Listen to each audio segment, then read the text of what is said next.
Tai ar jau reikia duoti geležies papildų vaikam? Mitų daugybė. 5 iš jų.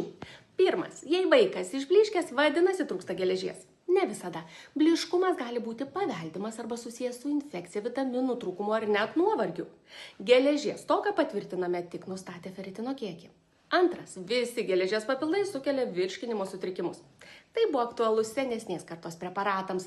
Šiandien turime modernių formų, pavyzdžiui, feronemiso kofermentų Q10, geležį, kuri pasižymi gerų biologinių prieinamumu ir švelnių poveikių virškinimui. Trečias mitas, jei vaikas valgo mėsą, geležies trūkumo nebūna. Ne visai. Geležies pasisavinimą lemia ne tik maistas, bet ir žarnyno būklė, augimo tempas, fizinis aktyvumas ar net menstruacijų pradžia paauglėm. Ketvirtas mitas, visiems tinka ta pati geležies forma. Vaikams ir paaugliams rekomenduojamos skirtingos formos. Mažiesiems skysti preparatai tokie kaip feronemis, o vyresniems paaugliam ar moterims kapsulinės formos, pavyzdžiui, ferokapsų kofermentų Q10.